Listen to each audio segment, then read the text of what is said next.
Assalamualaikum warahmatullahi wabarakatuh. Pernahkah hatimu merasa sesak karena kenyataan tak seindah rencana? Kita merancang, kita bermimpi, namun seringkali takdir berkata lain. Ketahuilah, Allah adalah sebaik-baik perancang skenario. Apa yang luput darimu memang tidak pernah ditakdirkan untukmu. Dan apa yang menimpamu tidak akan pernah meleset darimu. Di balik setiap pintu yang tertutup, Allah tengah menyiapkan gerbang yang jauh lebih indah. Percaya kepada takdir bukan berarti kita menyerah tanpa arah, melainkan bentuk bersandarnya jiwa pada ilmu Allah yang tak terbatas. Tenangkan jiwamu, terimalah ketetapannya dengan ridho. Karena saat kau melepaskan bebanmu dan percaya sepenuhnya pada takdirnya, disitulah kau akan menemukan kedamaian yang sesungguhnya. Yakini satu hal, pilihan Allah untukmu selalu jauh lebih baik dari pilihanmu untuk dirimu sendiri. Pantun mengatakan, burung merpati terbang ke awan, hinggap sebentar di dahan jati. Takdir Allah penuh kebaikan, ikhlas menerima segenap hati. Mari kita dengarkan apa yang akan disampaikan oleh Mursyid Fahmi At-Tamimi dan Ustadz Fauzi Ahmad. Wassalamualaikum warahmatullahi wabarakatuh. Bismillahirrahmanirrahim. Assalamualaikum warahmatullahi wabarakatuh.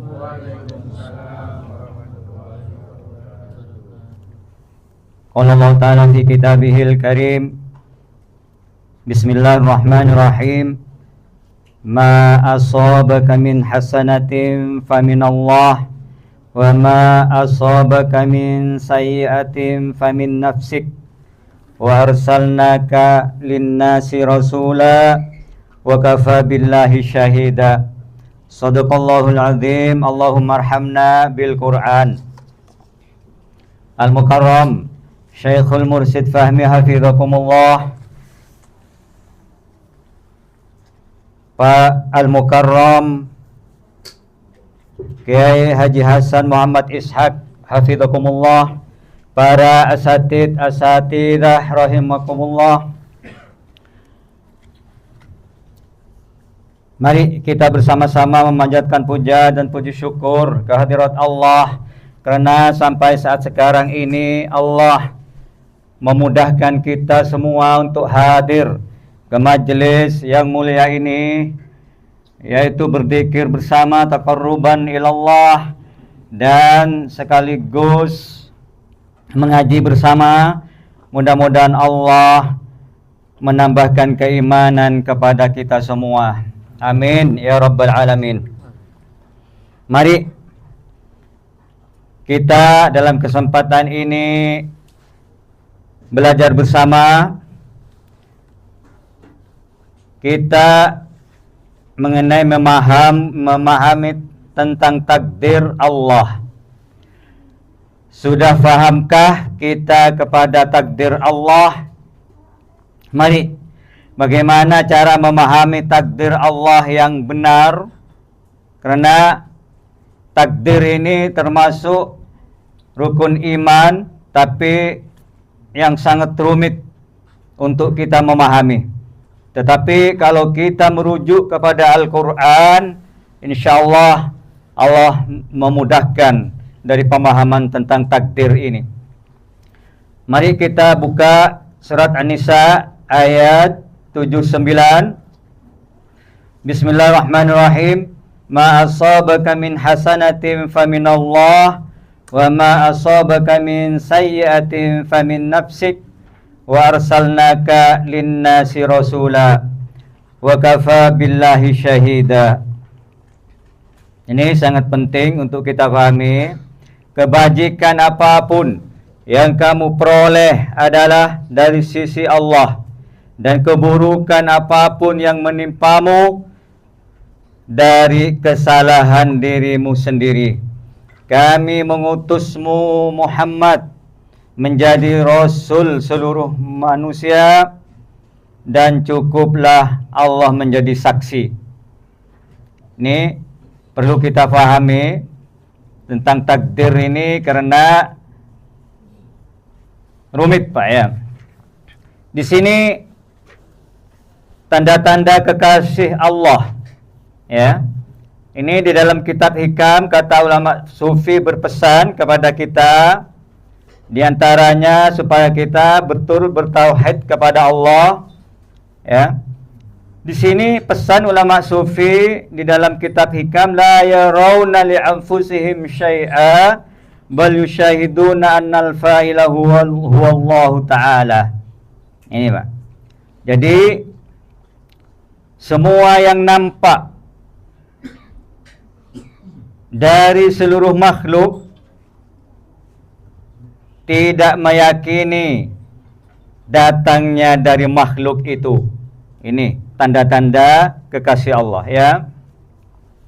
Semua yang nampak, semua yang muncul dari seluruh makhluk datang tidak meyakini datangnya dari makhluk itu.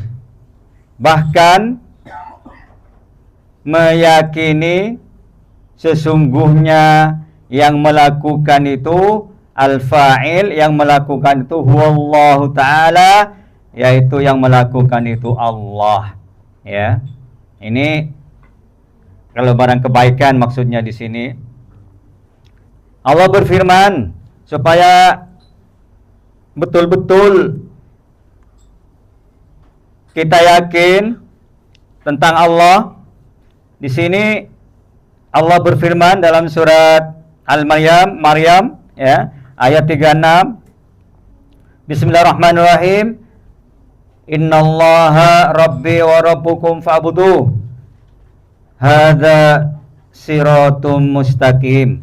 Ini Nabi Isa berkata, Nabi Isa ya berkata, dan sesungguhnya Allah itu Tuhanku dan Tuhanmu ya, maka sembahlah Allah, ini jalan yang lurus ini. Dan juga dikokohkan dalam surat Al-Fath ayat 28. Mari kita baca. Bismillahirrahmanirrahim. Huwallazi arsala rasulahu bil huda wa dinil haq liyudhhirahu 'alad dini kullih wa kafa billahi syahida. Ini Pak, ini penting sekali supaya kita betul-betul bertauhid hanya kepada Allah.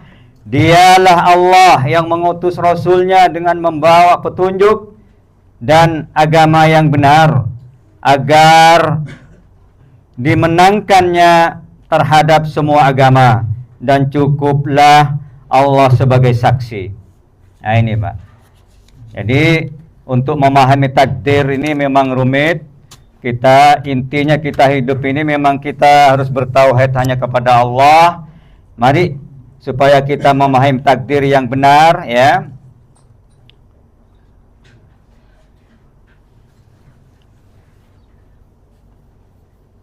Memang iman kepada qada dan qadar itu paling sulit Pak ya. Mari kita pahami bersama. Ini sangat penting sekali ya.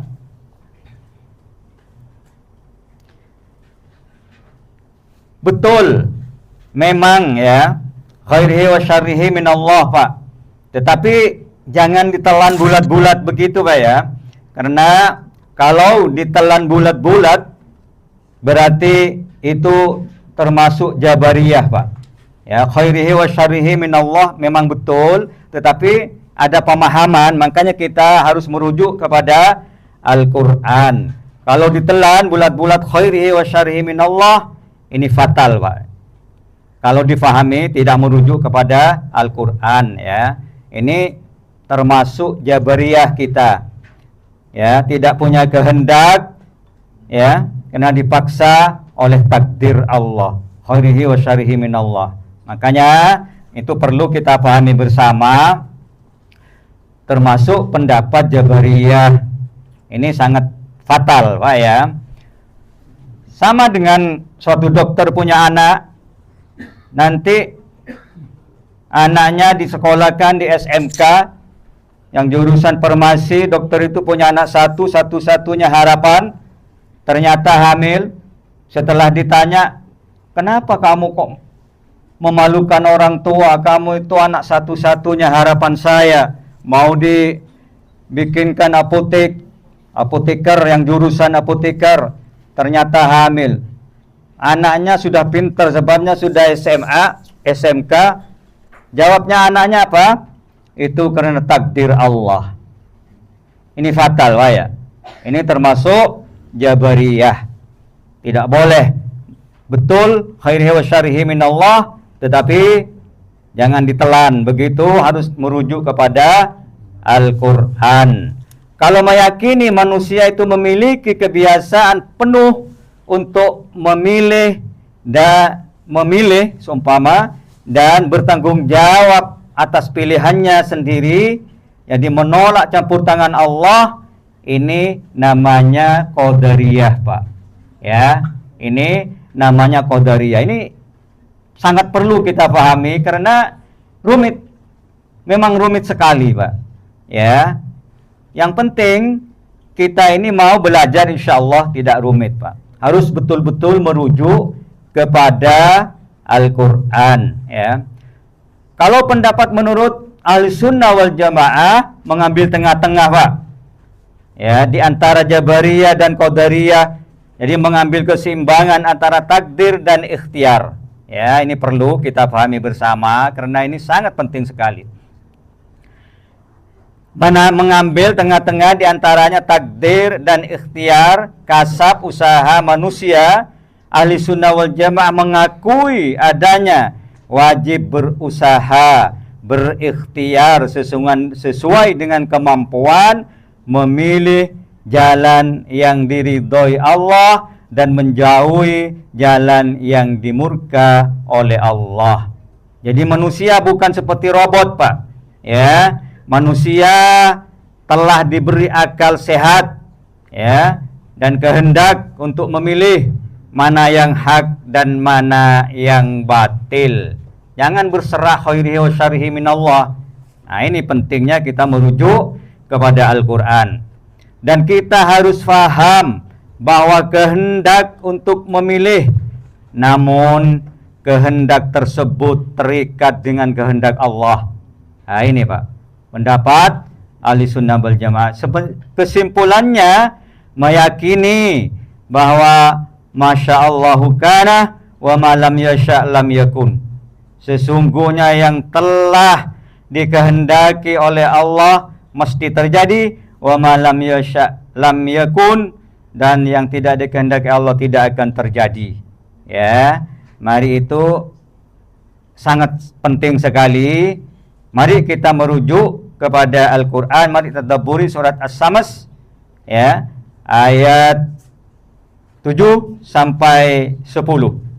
Apakah waktunya masih ada? Ya.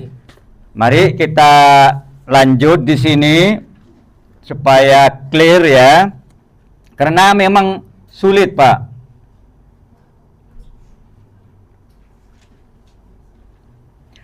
Mari kita baca Bismillahirrahmanirrahim surat As-Samas. Mari kita buka bersama.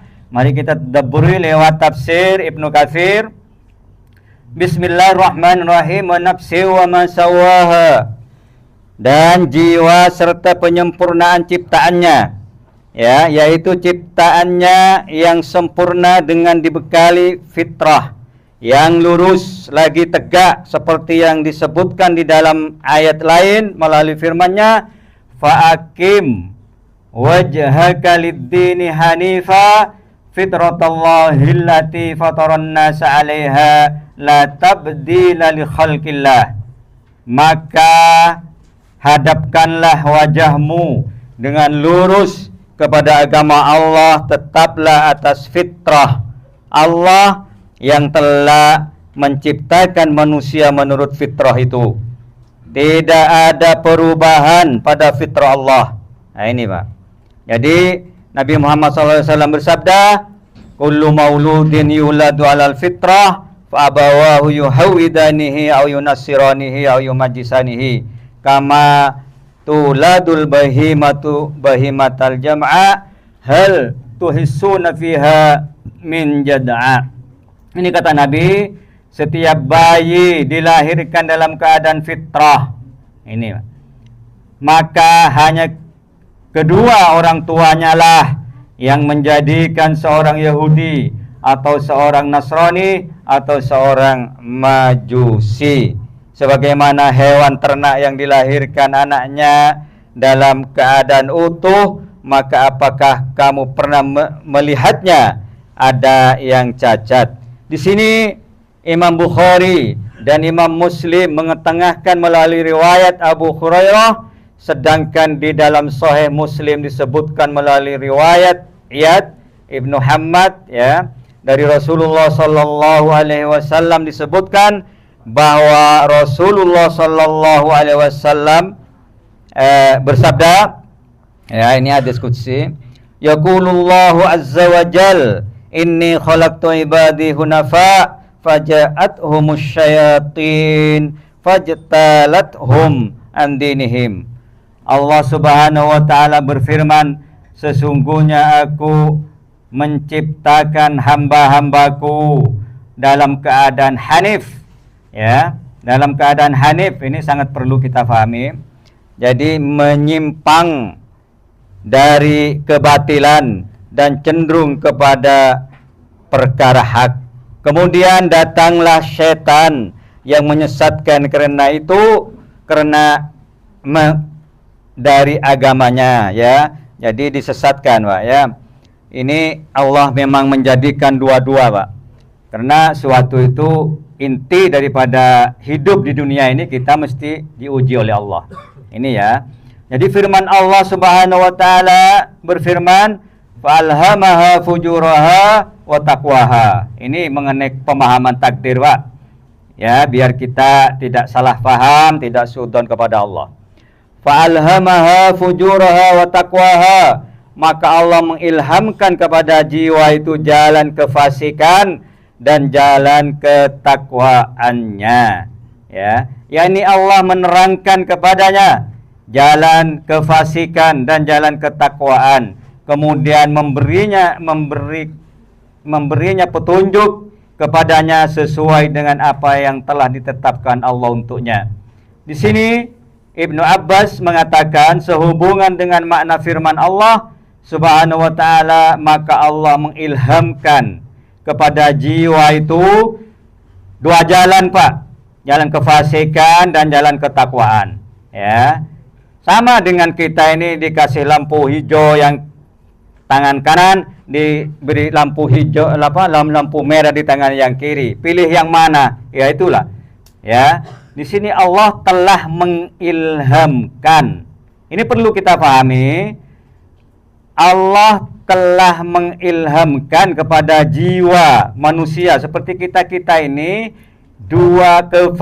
satu kefasikan, dua ketakwaan, ya. Allah telah menjelaskan kepada kebaikan dan keburukan, ya. Hal yang sama telah dikatakan oleh Mujahid, Qatadah, Ad-Dhahak, Ibnu Jubair mengatakan bahwa Allah mengilhamkan, ya, kepadanya jalan kebaikan dan keburukan, ya. Di sini Ibnu Zaid mengatakan bahwa Allah Subhanahu wa taala menjadikan dalam jiwa itu kefasikan dan ketakwaannya. Di sini supaya kita mantap, mari kita baca tafsirnya. Ibnu Jarir mengatakan telah menceritakan kepada kami Ibnu Bashar, telah menceritakan kepada kami Safwan Ibnu Isa, ya, dari Asim.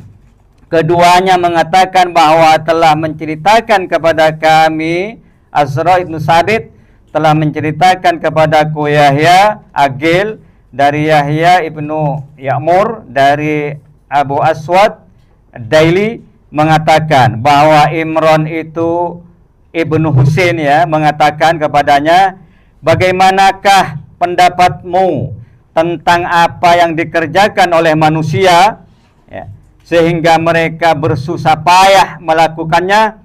Ini pertanyaannya. Apakah hal itu merupakan suatu yang telah ditetapkan atas mereka dan telah digariskan oleh takdir yang terdahulu atas mereka? Ataukah merupakan sesuatu yang beruntung kepada penerimaan mereka terhadap apa yang disampaikan oleh Nabi Shallallahu Alaihi Wasallam kepada mereka, yang telah diperkuat oleh hujjah sebagai alasan terhadap mereka. Nah ini Pak, maka Abul Aswad Ad-Daili menjawab, tidak demikian. Sebenarnya hal itu merupakan sesuatu yang telah ditetapkan atas diri mereka oleh takdir Allah. Imran ibnu Husain bertanya, maka apakah hal itu bukan termasuk perbuatan aniaya? Nah, ini penting sekali Pak ya. Ini penting sekali Pak, mari kita pahami bersama sambil menikmati. Abul Aswad Ad-Daili mengatakan bahwa ia merasa sangat terkejut terhadap pertanyaan itu, maka ia menjawab, tiada sesuatu pun melainkan dia adalah makhluknya dan menjadi miliknya. Tiada seorang pun yang menanyakan apa yang diperbuatnya, sedangkan mereka akan dimintai pertanggungjawaban dari apa yang telah mereka kerjakan.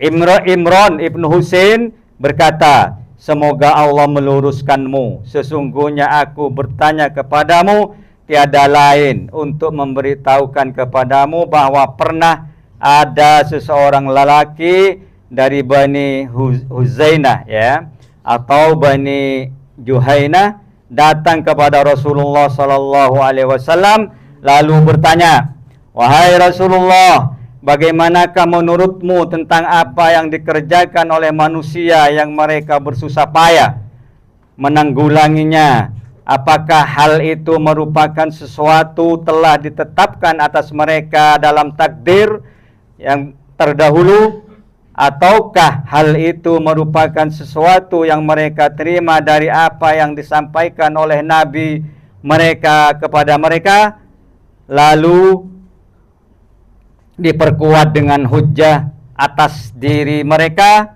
Maka Rasulullah sallallahu alaihi wasallam menjawab, bal syai'un qad qudiya alaihim. Tidak demikian, sebenarnya hal itu adalah suatu telah ditetapkan atas mereka. Lelaki itu bertanya lagi, lalu apakah gunanya kita beramal? Nah ini Rasulullah SAW menjawab bahwa barang siapa yang ditetapkan oleh Allah mengerjakannya salah satu antara keduanya, maka Allah menyiapkan untuk itu.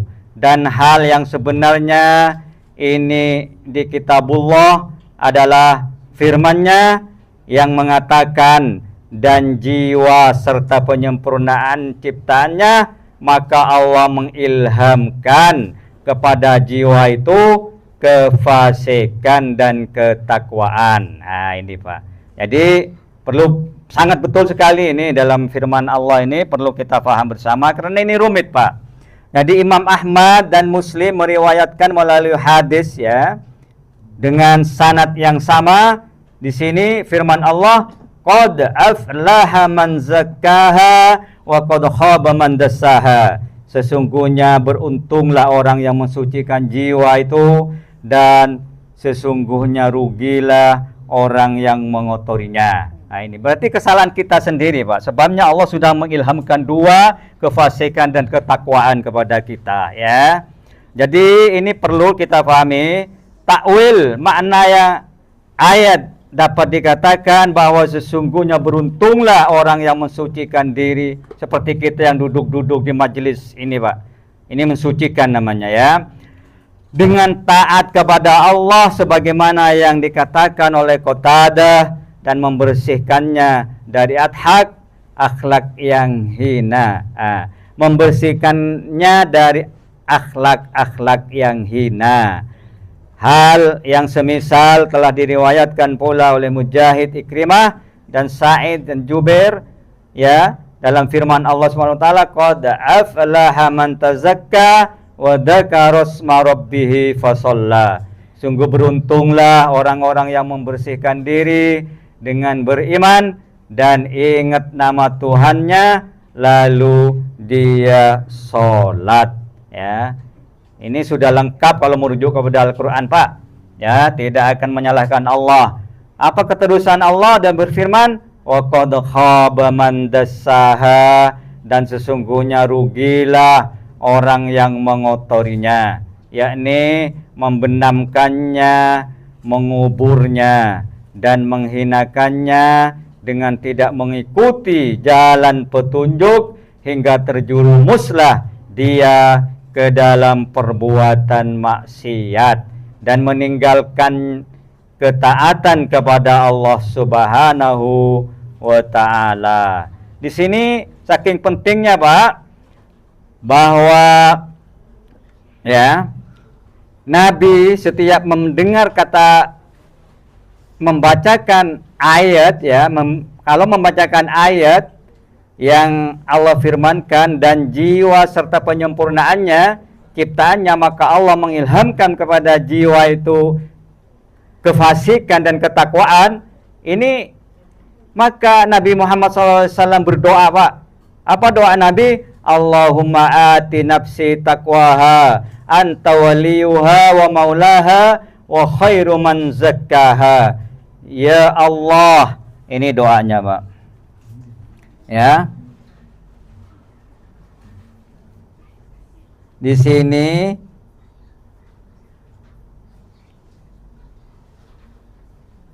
ini doanya. Ya Allah, berikanlah kepada jiwaku ketakwaan. Engkau adalah memiliki dan menguasainya. Engkau adalah sebaik-baiknya yang mensucikan. Ini, Pak. Jadi di sini dan lagi doa Nabi di sini, Pak, ya. Ini sangat penting. Yang terakhir ya. Ini perlu kita ditiru, sebabnya semua ini kita udhuni astajib lakum, diperintah berdoa, Pak, ya. Jangan langsung kita harus berikhtiar, minimalnya berdoa, Pak. Harus berikhtiar ya. Nabi pun juga berdoa, Pak.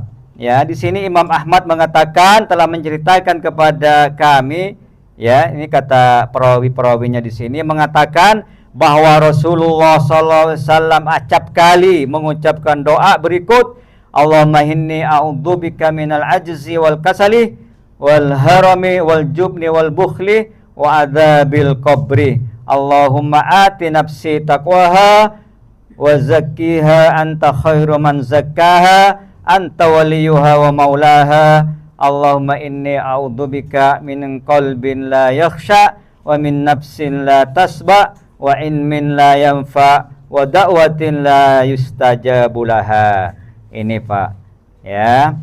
Allah, sesungguhnya aku berlindung kepadamu dari kelemahan, kemalasan, kepikunan serta pengecut, dan sifat kikir dan adab kubur. Dan Allah, berikanlah kepada jiwaku ketakwaan dan kesucikanlah ia. Engkau adalah sebaik-baiknya mensucikannya. Engkau adalah pemilik dan menguasai. Ya Allah, sesungguhnya aku berlindung kepada Engkau dari hati yang tidak khusyuk, dari jiwa yang tidak pernah kenyang, maksudnya serakah terus ya, dari ilmu yang tidak bermanfaat, dan dari doa yang tidak diperkenankan. Nah, ini loh, Pak. Jadi sekiranya sepintas karena waktunya sudah malam, mari nanti guru kita untuk memberi pengokuan tentang masalah takdir ini, karena ini rumit ya. Mudah-mudahan Allah memberi kefahaman apa yang kami sampaikan, mudah-mudahan bersamaan dengan hidayah dari Allah Subhanahu wa taala. Dari kami kalau ada kesalahan kami mohon maaf. Hadanallah wal afwa minkum. Assalamualaikum warahmatullahi wabarakatuh. Kalau menurutmu video ini bagus dan kalian suka dan merasa bermanfaat, yuk jangan ragu untuk klik tombol like di bawah sekarang juga. Satu jempol dari kalian sangat berarti untuk channel ini bisa terus berkembang dan menghadirkan konten yang lebih keren lagi buat kalian semua. Terima kasih buat dukungannya, semoga Allah memberikan kesehatan dan rizki yang melimpah. Sampai jumpa di video berikutnya. Termasuk yang saya lihat sekarang ini, persis yang saya sekarang ini. Ya.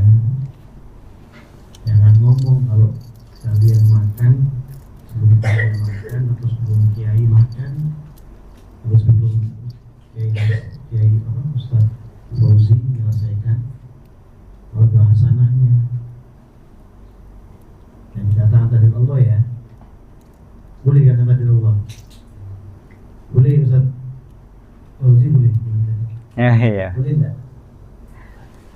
Iya. Jenengan lebih paham.